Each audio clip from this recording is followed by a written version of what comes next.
For nearly 2 centuries, one weapon dominated the battlefield. It won revolutions, built empires, and changed the course of human history. It wasn't particularly accurate. It took forever to reload. In the rain, it often didn't work at all. And yet, the flintlock musket became the most important military technology of its era. This is the story of the flintlock. Not just how it worked, but why it mattered. How a simple mechanism involving a piece of flint, a steel plate, and some gunpowder became the defining weapon of an entire age. From the battlefields of Europe to the American frontier, from Napoleon's armies to the colonial wars that reshaped the world, the flintlock was there. Today we're going deep into the history, mechanics, and legacy of this revolutionary weapon. Let's begin. To understand why the flintlock was revolutionary, we need to understand what came before it. In the early days of firearms, soldiers used matchlock muskets. These weapons required a slow-burning match, basically a smoldering rope, to ignite the gunpowder. You can imagine the problems. The match had to stay lit constantly. In rain or wind, you were out of luck. The glowing match also gave away your position at night. And God help you if you were a cavalryman trying to manage a lit rope while controlling a horse. Despite these drawbacks, matchlocks dominated European warfare throughout the 1500s and into the 1600s. They were simple and cheap to manufacture, which mattered more than convenience.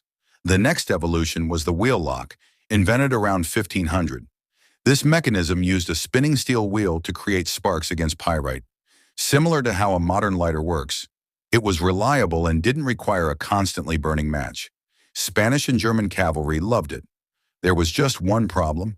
Wheel locks were expensive and complicated to make. Only wealthy soldiers could afford them. What armies needed was something with the reliability of a wheel lock, but the simplicity and cost of a matchlock. Enter the flintlock.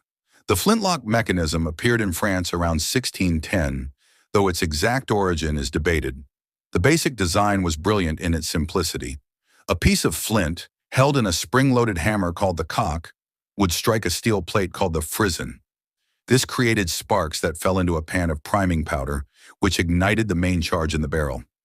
It was cheaper than a wheel lock, more reliable than a matchlock, and could be produced in large quantities. By the mid-1600s, the flintlock was beginning to spread across Europe. By 1700, it had become the standard.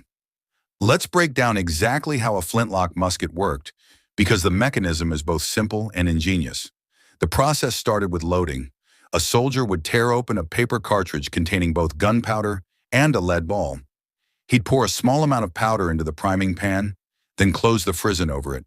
The rest of the powder went down the barrel, followed by the ball and the paper cartridge, which served as wadding.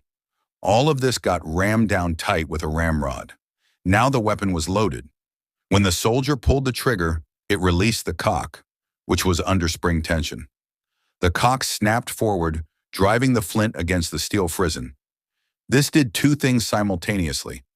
It created a shower of sparks and pushed the frizzen forward, exposing the priming powder in the pan. The sparks fell into the exposed powder, igniting it almost instantly. This flash traveled through a small hole called the touch hole into the main barrel, where it ignited the main powder charge. The explosion propelled the lead ball out of the barrel at around 1,000 feet per second. The entire sequence, from trigger pull to ball leaving the barrel, took a fraction of a second.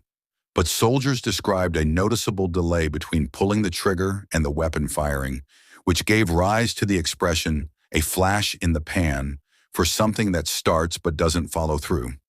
If the flash in the pan failed to ignite the main charge, you had a misfire. A well-trained soldier could load and fire a flintlock musket 3 to 4 times per minute. Some elite units managed 5 shots per minute, but that was exceptional. This might seem slow by modern standards, but it was revolutionary for the time. The flintlock fundamentally changed how wars were fought. Before the flintlock became standard, armies still relied heavily on pike formations. Long spears called pikes protected slow-loading musketeers from cavalry charges. Battles were chaotic affairs where different weapon systems had to work together. The flintlock's faster firing rate changed this equation.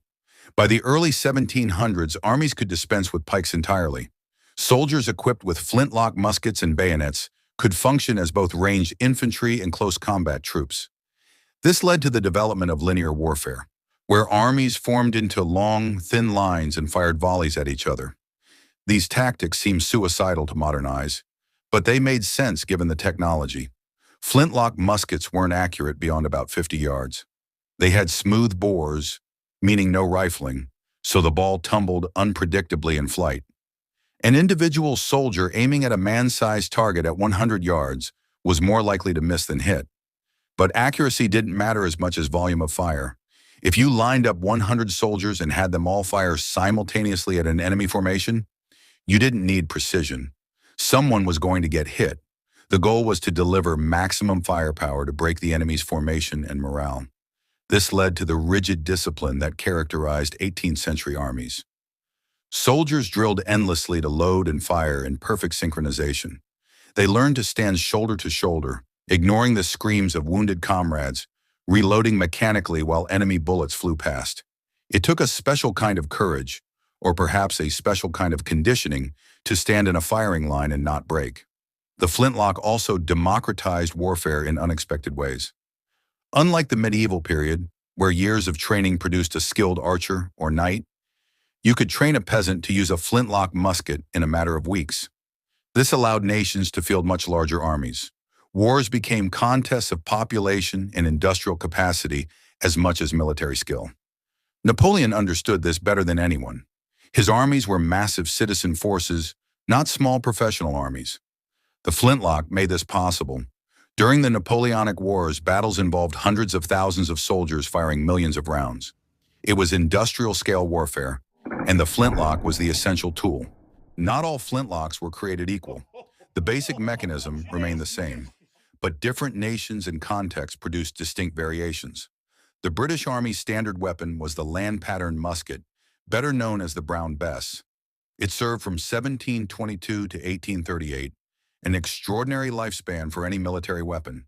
The Brown Bess had a 46-inch barrel and fired a 0.75 caliber ball. It was robust, reliable, and simple enough that field repairs were usually possible. British soldiers trained to fire the Brown Bess with mechanical precision, and the weapon served them well from the forests of North America to the fields of Waterloo. The French had their Charleville musket, slightly smaller at 0.69 caliber. American revolutionaries admired it so much that many colonial forces used captured or imported Charlevilles. The design later influenced the American Springfield musket, but muskets weren't the only flintlock weapons. The Kentucky rifle or Pennsylvania long rifle represented the opposite philosophy. These weapons had rifled barrels, meaning spiral grooves cut into the bore that made the ball spin in flight. This dramatically improved accuracy. A skilled rifleman could hit targets at 200 yards or more. The trade-off was reload time. Rifling made loading slower because the ball had to be forced down the tight barrel. Rifles also fouled more quickly from powder residue. For these reasons, rifles remained specialist weapons used by skirmishers and frontiersmen rather than line infantry. Flintlock pistols were another important category. Naval officers, cavalry troopers, and gentlemen carried them for personal defense. Some were beautifully crafted works of art with ornate engravings and silver inlays. Others were simple, functional weapons. Dueling pistols became their own specialized category, often sold in matched pairs with all the accessories needed for affairs of honor. There were also blunderbusses with their distinctive flared muzzles, used for close-range defense on ships and stagecoaches. Punt guns for waterfowl hunting, wall guns for defending fortifications. The flintlock mechanism adapted to every conceivable need. The flintlock didn't just witness history, it shaped it. Consider the American Revolution. Both sides relied primarily on flintlock muskets. The battles at Lexington, Concord, Bunker Hill, and Yorktown were all fought with flintlocks. The famous "shot heard round the world" came from a flintlock. The entire Revolutionary War was a flintlock conflict. When Lewis and Clark set out to explore the American West in 1804, their expedition was armed with flintlock muskets and rifles. These weapons provided food through hunting and protection from hostile encounters. The flintlock enabled American expansion across the continent.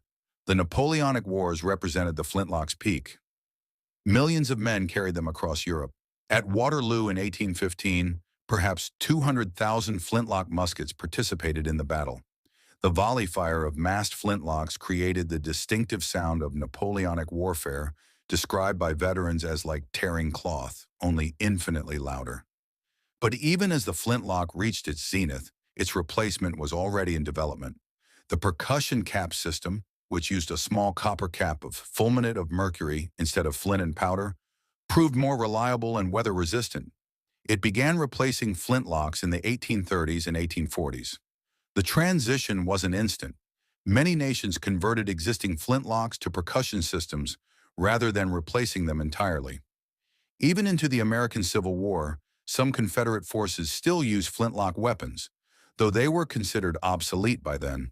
The last military use of flintlocks in significant numbers occurred in parts of Africa and Asia, where colonial forces sometimes armed local troops with surplus weapons well into the late 1800s.